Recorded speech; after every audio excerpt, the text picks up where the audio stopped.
Programang ito ay hatid sa inyo ng Air 21. Sagot ko, padala mo!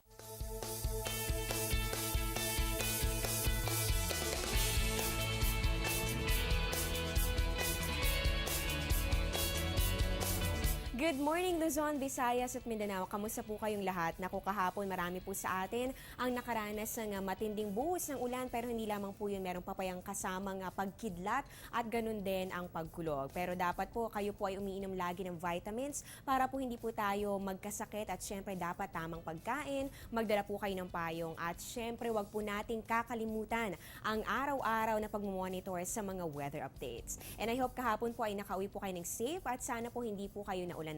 Talaga naman dapat umpisa pa lamang ng araw ay meron na po tayong ideya sa inaasahang lagi ng ating panahon sa mga susunod na oras. Kaya naman live mula sa Pag-asa Weather and Forecasting Center, ito po ang Panahon TV na simula Lunes hanggang Linggo una maghatid sa inyo ng pinakabagong ulat panahon. Mapapanood din kami via online streaming sa www.ptv.ph. Kasama niyo po ngayong Thursday morning, October 2, 2014. Ako po ang inyong weather lover, ang Morla Rosa.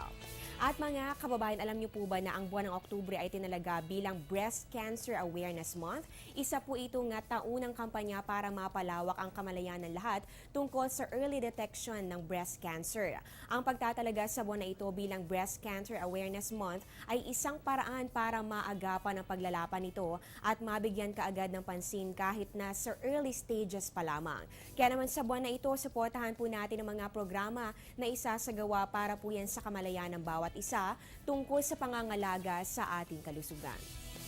At ngayon po alamin na po natin anong oras kaya sisikat si Haring Araw. Para po sa ating sunrise, yan po ay mamayang 5:45 ng umaga at ang sunset po natin ay 5:45 ng hapon. Ibig sabihin po nito, meron pa rin po tayong equal night and equal day. Para naman sa ating moonrise, yan po ay 12:29 ng umaga at ang moonset naman po natin 11:20 p.m. At para po sa ating phase of the moon, ngayong October 2, 2014, patuloy po nating makikita itong first quarter moon. Ibig sabihin po nito, mahina ang gravitational pull kaya wala namang gaanong epekto sa ating tides. In fact, posibleng magdulot pa ito ng lower tidal variations. At bukas October 3, araw po ng Biyernes, makikita naman po natin itong waxing gibbous moon. Yan po, inaasahan po natin na ito po ay makikita kapag ang buwan ay more than po 50% ang illumination. Ang ibig sabihin po ng waxing ay ang paglaki o pag-increase ng liwanag dito sa ating buwan. At kapag po ganitong phase of the moon, ang buwan ay nasa pagitan ng 45 to 90 degrees angle sa ating mundo at ganun din sa ating araw. At para na po sa ating tidal predictions courtesy of NAMRIA. Para po ito sa Manila Bay, ito pong ating high tide. Yan po iaabot ng 1.05 meters. Yan po ay 2:30 ng madaling araw. At ang low tide po natin 11:37 ng umaga. Aabot po yan ng 0.09 meters. Magbabalik pa po ang Panahon TV pagkatapos ng ilang mga paalala.